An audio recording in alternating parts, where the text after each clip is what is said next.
اعوذ باللہ من الشیطان الرجیم بسم اللہ الرحمن الرحیم۔ امام حسین علیہ السلام 4 عالمی چینل کربلا مقدسہ سے اس وقت آپ پروگرام معرفت منتظر عجل اللہ تعالی فرجہ الشریف ملاحظہ فرما رہے ہیں۔ ہماری گفتگو کا سلسلہ ایام محرم و حضرت بقیت اللہ العظم امام زمانہ عجل اللہ تعالی فرجہ الشریف کے عنوان سے جاری اور ساری ہے، اور آج کی اس پروگرام میں انشاءاللہ کوشش کریں گے کہ گفتگو کر سکے شعائر الہیہ اور شعائر حسینیہ۔ ان میں سے بات یہ ہے کہ کیا یہ دونوں ایک ہی چیز ہے یا جدا جدا چیزیں ہیں، اور اس پر یقیناً غور کرنا چاہیے۔ اور یہ کلمات آپ سنتی بھی ہوں گے چونکہ قرآن میں شعائر الہیہ کا تذکرہ موجود ہے، اور علماء کرام اور مراجع اعظام اور خطباء کرام سے آپ سنتے رہتے ہیں کہ شعائر حسینیہ۔ تو انشاءاللہ آج اسی عنوان سے گفتگو کریں گے۔ آپ کی خدمت میں عرض کروں کہ جہاں شعائر الہیہ کے لیے جو قرآن میں ذکر آیا، کہا کہ یہ ایک دفعہ شعائر الہیہ کا تذکرہ فرمایا اور کہا کہ یہ مومنین کی قلوب کا تقوی ہے۔ مراد یہ ہے کہ در حقیقت ہر وہ چیز شعیرہ، شعائر جمع ہے، شعیرہ مفرد ہے۔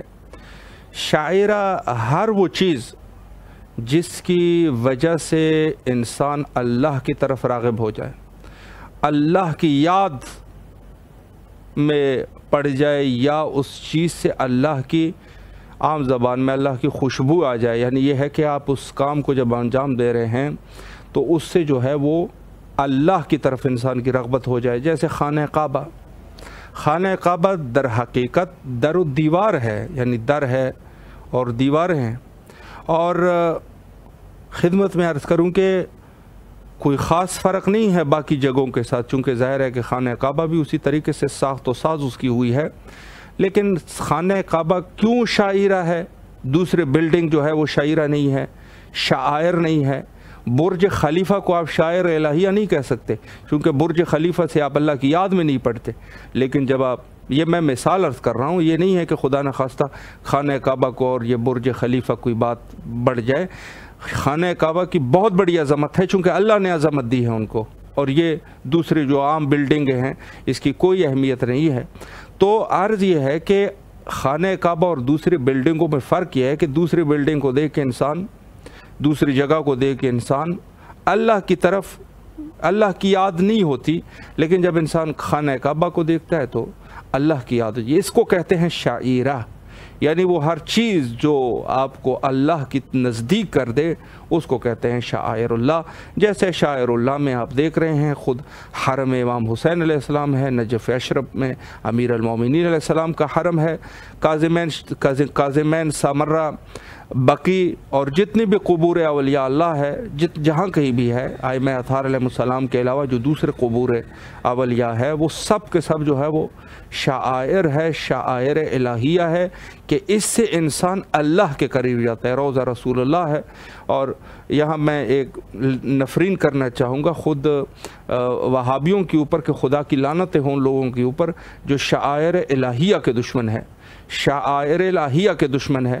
یعنی وہ جگہ جہاں سے جب ان کی زیارتیں لوگ کرتے تھے تو لوگ خدا کے نزدیک ہوتے تھے، ان ظالموں نے انہی کو ہی مسمار کر دیا، اور اس میں سے جو ہے ان کا بہت بڑا جرم یہ کر چکے ہیں خود بقی کے عنوان سے، جو کہ بقی میں ائمہ اربعہ اور حضرت سیدہ سلام اللہ علیہ مظلوم واقعہ ہے۔ در حقیقت یہ مظلومیت رسول اللہ کی مظلومیت ہے، اور رسول اللہ کی بھی مظلومیت ہے، چونکہ اس طریقے سے اس حرم کو بھی اس طریقے سے جیسے عزت دینی چاہیے وہ عزت نہیں ہے۔ لوگوں کو مار پیٹتے ہیں، وہاں کا جو کوئی نزدیک جانا چاہے، شاعر کے نزدیک جانا چاہے، یہ مار پیٹتے ہیں۔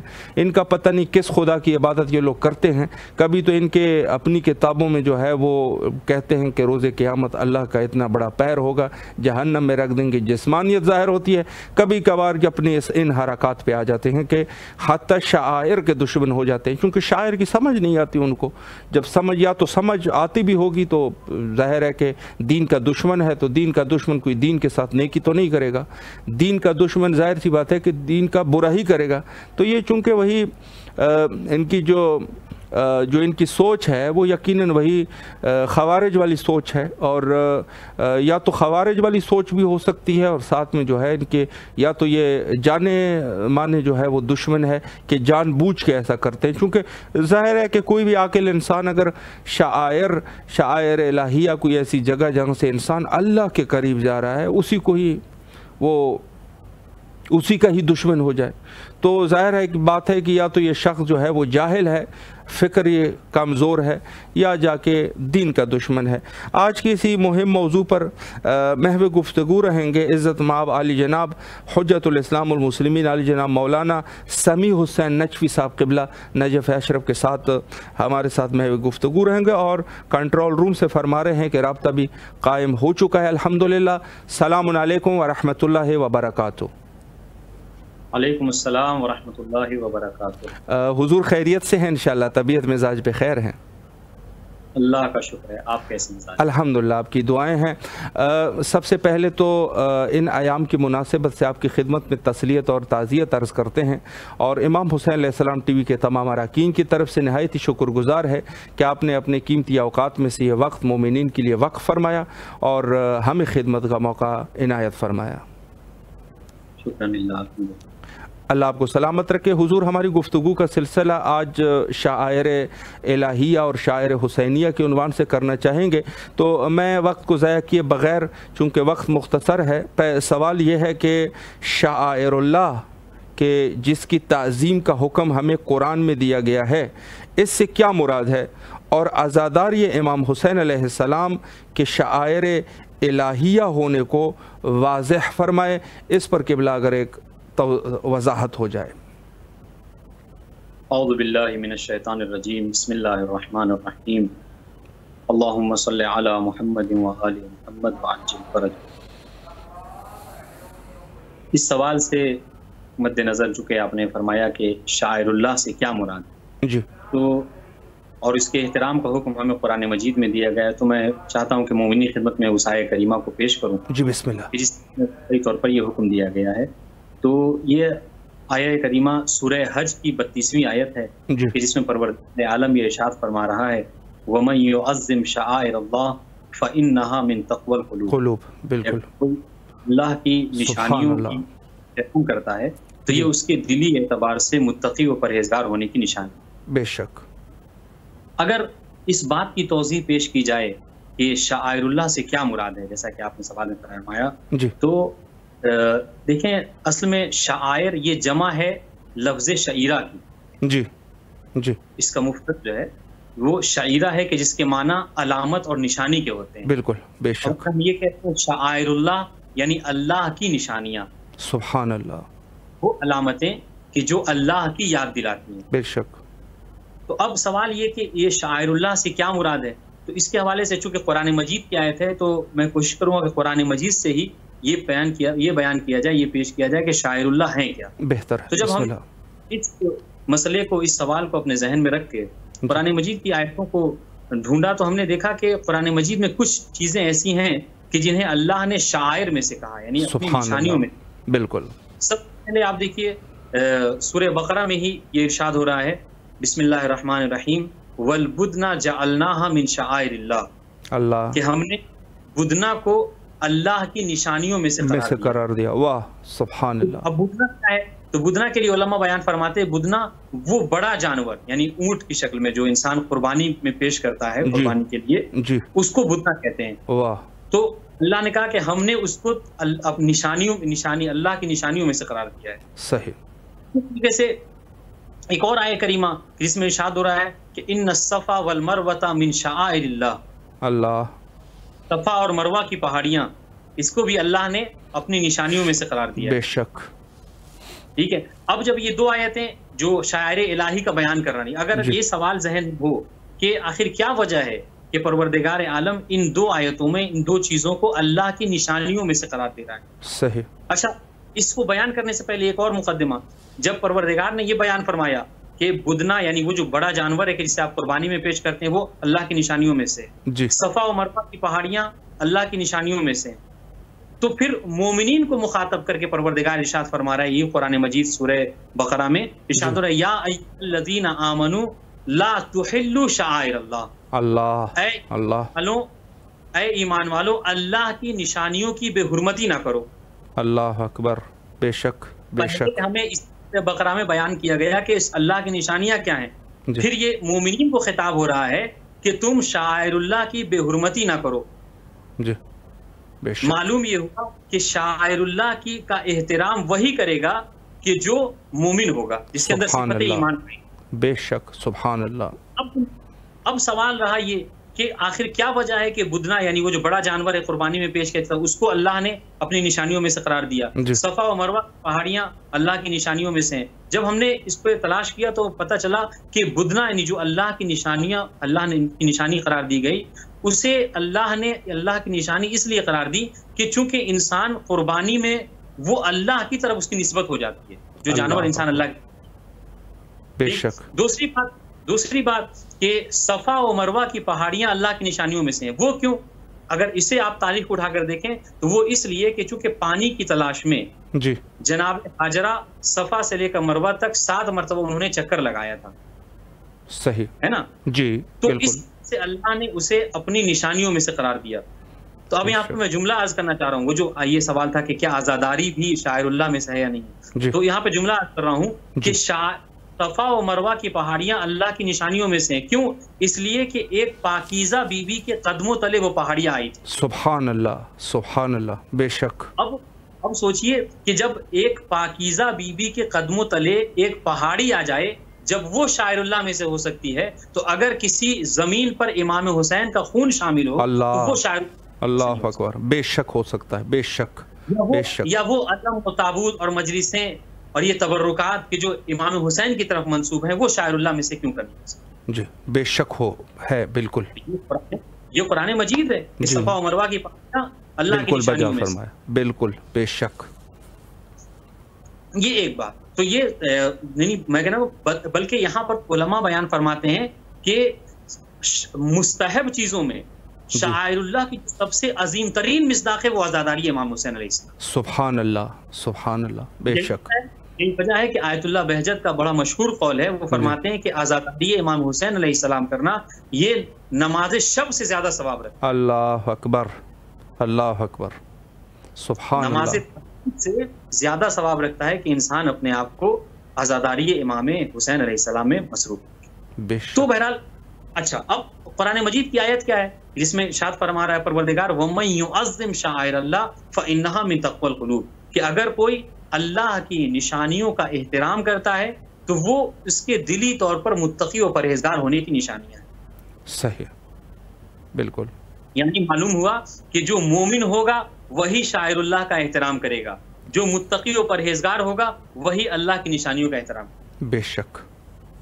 اچھا یہ تو دیکھیے میں عرض کروں، یہ تو وہ چیزیں ہیں کہ جو امام حسین کی طرف منسوب ہیں. جی. اس کا احترام ہم نے تو تاریخ میں یہاں پر دیکھا ہے کہ خود ذات ان کا احترام کیوں ہے؟ چونکہ خود ذات امام حسین علیہ السلام کا ایک خاص احترام تھا اللہ کی نظر میں، رسول اسلام کی نظر میں اور ائمہ معصومین کی نظر میں. بے شک. چنانچہ ہم نے تاریخ میں بہت مشہور واقعہ ہے اور بہترین واقعہ ہے کہ آپ سنیے کہ احترام امام حسین علیہ السلام کیا ہے. جی. یہ ابی بن کعب کہ جو رئیس القرہ کہے جاتے ہیں. صحیح. وہ جو 7 قراتیں مشہور ہیں ان میں سے ایک قرات ابی بن کعب کی ہے. بالکل. وہ یہ بیان کرتے ہیں کہ میں ایک مرتبہ پیغمبر اسلام کی خدمت میں مسجد میں تشریف فرما تھا کہ نے دیکھا کہ امام حسین علیہ السلام مسجد میں داخل ہوئے. سنیے گا احترام امام حسین کیا ہے. جی. ابی بن کعب فرماتے ہیں کہ میں پیغمبر کی خدمت میں تھا، امام حسین داخل مسجد ہوئے. اچھا اس پر ایک اور بات غور کرنے والی، امام حسین کی ولادت ہوئی ہے 3 ہجری میں، پیغمبر اسلام اس دنیا سے گئے ہیں 11 ہجری میں. یعنی 7-8 سال تک امام حسین نے پیغمبر اسلام کا زمانہ در کیا ہے، یعنی امام کمسنی کا زمانہ ہے. جی. بالکل. امام کمسنی کے عالم میں، بچپن کے عالم میں پیغمبر اسلام کی خدمت میں وارد ہوئے. تو ابی بن کعب کا بیان ہے کہ جیسے ہی پیغمبر اسلام کی نظر امام حسین پر پڑی تو فوراً پیغمبر اسلام نے ایک جملہ کہا، مرحبا بکا یا زین السماوات والارضین. اللہ اللہ اکبر. پیغمبر نے فرمایا اے آسمانوں اور زمینوں کی زینت خوش آمدید. سبحان اللہ. اب جو ابی بن کعب کے جو رئیس القرہ کہے جاتے ہیں، جب انہوں نے یہ جملہ سنا کہ پیغمبر اسلام آسمانوں اور زمینوں کی زینت امام حسین کو بیان کر رہے ہیں، تو ابی بن کعب نے پلٹ کر اعتراض کیا، کہا یا رسول اللہ کیف یکون زین السماوات والارضین احد غیرک. اے اللہ کے نبی، یہ کیسے ممکن ہے کہ کوئی آپ کے علاوہ آسمانوں اور زمینوں کی زینت ہو سکتا ہے؟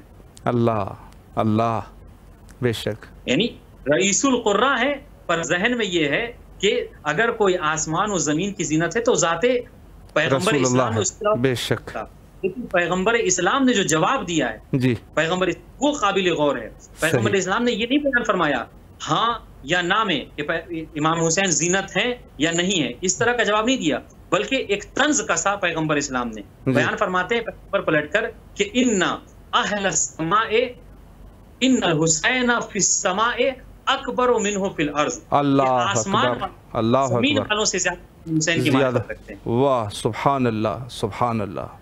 بے شک. ابی بن کعب کو خاطب کر کے پیغمبر فرما رہے ہیں کہ ان الحسین فی السماء اکبر منہ فی الارض، کہ آسمان والے زمین والوں سے زیادہ امام حسین کی معرفت رکھتے ہیں. اور شاید یہ آسمان والوں کی معرفت ہی کا نتیجہ تھا کہ جب کبھی امام حسین کو کپڑے کی ضرورت ہوئی تو کوئی آسمان سے خیاط بن کر درزی بن کر نازل ہو گیا، جب امام حسین رکھا تو کوئی آسمان سے دسترخوان لے کر. واہ سبحان اللہ. بے شک بے شک.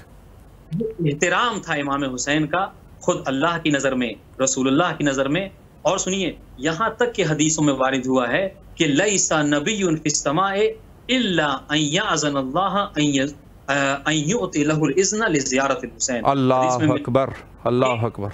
آسمان میں کوئی ایسا ملک مقرب نہیں ہے، آسمان میں کوئی ایسا نبی مرسل نہیں ہے مگر یہ کہ وہ ہر روز اللہ کی بارگاہ میں یہ طلب کرتا ہے کہ پروردگار اس زیارت امام حسین علیہ السلام کا اذن اور اجازت. سبحان اللہ سبحان اللہ. بے شک بے شک. چنانچہ ہم نے روایت یہاں تک پڑھا کہ امام حسین علیہ السلام جب کبھی امام حسن علیہ السلام کی بارگاہ میں آتے تھے تو امام حسن علیہ السلام امام حسین کی تعظیم میں کھڑے ہو جایا. اللہ اللہ. ایک مرتبہ کسی نے اعتراض کیا، پوچھا مولا آپ بڑے ہیں اور امام حسین عمر میں آپ سے چھوٹے ہیں، یہ زیب نہیں دیتا کہ آپ امام حسین کی تعظیم میں کھڑے ہوں. تو امام نے جملہ کہا تھا، امام حسن نے کہا تھا کہ میں اپنے بھائی حسین میں اپنے بابا علی مرتضیٰ کی ہیبت پاتا ہوں. اللہ اکبر. اللہ اکبر. بے شک. ہم نے کہ ہمیں جگہ جگہ پر امام حسین علیہ السلام کا احترام اور ان کی عظمت کو بیان کیا گیا ہے. تو بہرحال گفتگو اس بات سے اس حوالے سے تھی کہ دیکھیے یہ جب خود اللہ اور رسول کی نظر میں امام حسین کا یہ احترام ہے تو وہ چیزیں کہ امام حسین سے منسوب ہو جائیں ان کا کیا احترام اور ان کی کیا عظمت. بے شک بے شک. عزاداری کو عظیم سمجھتے ہیں، عزاداری کو ایک عبادت سمجھتے ہیں، وہ اس وجہ سے کہ چونکہ اس کی نسبت امام حسین علیہ السلام. ہمارا جو احترام ہے، ہمارا جو تمام تر عظمت ہے وہ نسبت کے اوپر یقیناً، یعنی یہاں نسبت کا ہے. اور اگر وقت ہو تو میں 2 منٹ میں اور بہت اچھی بات ایک عرض کروں. جی بسم اللہ. 3 منٹ کا ٹائم ہے ہمارے پاس، 3 منٹ کا ٹائم ہے، بسم اللہ کیجئے. اس آیہ کریمہ کے حوالے سے آپ دیکھیے ارشاد کیا ہوا، وَمَن يُعَظِّمْ شَعَائِرَ اللَّهِ فَإِنَّهَا مِن تَقْوَى الْقُلُوبِ، کہ اگر کوئی اللہ کی نشانیوں کا احترام کرتا ہے تو یہ اس کی متقی اور پرہیزگار ہونے کی نشانی ہے. بے شک ہے نا. اگر ہم ذہن پہ آخری والے فقرے پہ غور کریں کہ اگر کوئی شاعر الہی کے احترام کرے تو وہ متقی اور پرہیزگار ہے. جی. اگر ہم اس حوالے سے قرآن مجید میں ڈھونڈیں، چونکہ دیکھیے سب 3 مراحل ہیں کہ جو اللہ نے اللہ تک پہنچنے کے لیے، اللہ کا تقرب حاصل کرنے کے لیے پایا جاتا ہے. ایک مرحلہ اسلام، دوسرا مرحلہ ایمان کا، اور تیسرا مرحلہ تقویٰ کا. علماء بیان فرماتے ہیں کہ جو سب سے عظیم ترین مرحلہ ہے وہ تقویٰ کا مرحلہ ہے. چنانچہ امام باقر علیہ السلام کی حدیث ہے کہ الایمان فوق الاسلام بدرجہ والتقوی فوق الایمان بدرجہ. سبحان اللہ. ایمان کا درجہ اسلام کے درجے سے بلند ہے اور تقوی کا درجہ ایمان کے درجے سے بلند ہے. بے شک. یہی وجہ ہے کہ مفسرین علماء یہاں پہ بیان فرماتے ہیں کہ جو شخص مسلمان ہے ضروری نہیں ہے کہ وہ مومن بھی ہوگا، لیکن اگر کوئی مومن ہے تو وہ ضرور مسلمان ہوگا۔ اللہ اکبر، بے شک بے شک۔ اگر کسی نے اعلیٰ ترین زینے کو، اعلیٰ ترین درجے کو حاصل کر لیا تو جو ادنا درجہ ہے اس کو ضرور اس نے طے کر لیا ہوگا۔ یقیناً یقیناً۔ جی، اب چونکہ تقویٰ ایمان سے زیادہ بلند ہے، چنانچہ یہاں پہ علماء بیان فرماتے ہیں کہ اگر کوئی متقی ہے تو وہ مومن بھی ہوگا، لیکن ہر مومن متقی نہیں ہو سکتا۔ بہرحال تو میں آپ خدمت کروں کہ اگر یہ سوال ذہن میں رہے کہ تقویٰ و پرہیزگاری ہے کیا، جی، اور کیسے انسان متقی و پرہیزگار ہو، اگر ہم قرآن مجید میں ڈھونڈیں تو ہمیں قرآن مجید میں کچھ چیزوں کو تقوی سے تعبیر کیا گیا ہے۔ جی، اگر متوجہ ہیں تو ہم نے دیکھا کہ سورہ بقرہ ہے جس میں ارشاد ہو رہا ہے بسم اللہ، روزے کے حوالے سے، بسم اللہ الرحمن الرحیم، یا ایھا الذین آمنوا کتب علیکم الصیام کما کتب علی الذین من قبلکم لعلکم تتقون۔ جی، اے ایمان والو، ہم نے تم پر روزے کو واجب قرار دیا اسی طریقے جس طریقے سے تم سے قبل جو لوگ تھے ان پر واجب قرار دیا تھا۔ کیوں؟ لعلکم تتقون، بالکل، شاید اس روزے کے ذریعے سے متقی و پرہیزگار ہو جاؤ۔ واہ سبحان اللہ، وہ تقویٰ سے تعبیر کیا گیا۔ جی بے شک۔ ایک آیت، دوسری آیت اسی سورہ بقرہ کی آیت ہے جس میں ارشاد ہو رہا ہے کہ وَلَكُمْ فِي الْقِصَاصِ حَيَاتٌ يَا أُولِي الْأَلْبَابِ لَعَلَّكُمْ تَتَّقُونَ، جی، کہ ہم نے تمہارے لیے قصاص میں، یعنی وہ جو انسان اگر کسی کو قتل کر دیتا ہے اس کے بدلے میں جو قصاص ہے، تو قصاص میں ہم نے تمہارے لیے کیا ہے، حیات رکھی ہے ایمان والو، شاید کہ تم اس کے ذریعے سے متقی و پرہیزگار ہو جاؤ۔ بے شک۔ 1 منٹ کا ٹائم ہے قبلہ، 1 منٹ۔ جی بس مختصر ختم کر رہا ہوں۔ تیسری آیت کریمہ میں ارشاد ہو رہا ہے عبادت کے حوالے سے، یا ایھا الناس اعبدوا ربکم الذی خلقکم والذین من قبلکم لعلکم تتقون، اے لوگوں ہم نے تم عبادت کرو اللہ کی۔ کیوں عبادت کرو؟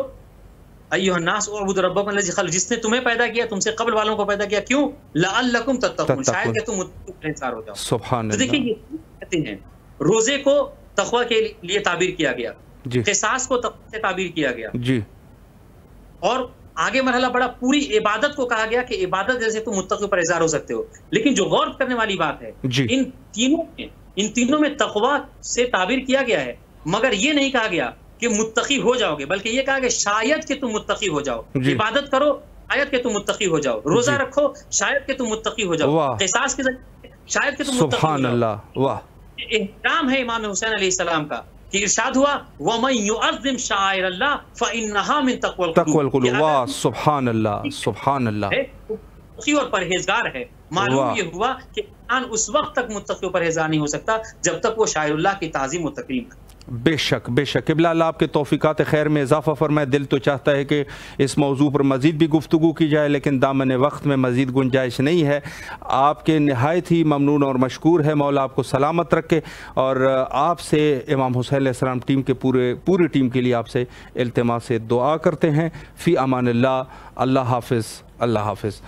جی، یہ تھے ہمارے ساتھ عالی جناب حجت الاسلام والمسلمین مولانا سمیع حسین نجفی صاحب قبلہ، شعائر الہیہ اور شعائر حسینیہ جو کہ ایک ہی چیز ہے، ان پر گفتگو فرما رہے تھے۔ بہت ہی خوبصورت گفتگو فرمائی۔ یقیناً تقویٰ انسان جو ہے باقی چیزوں سے لعلہ کا تذکرہ ہے، لیکن یہاں پر انسان متقی ہو جاتا ہے۔ حجت خدا کے ظہور کے لیے دعا گو ہے، اللہم عجل لولیک الفرج۔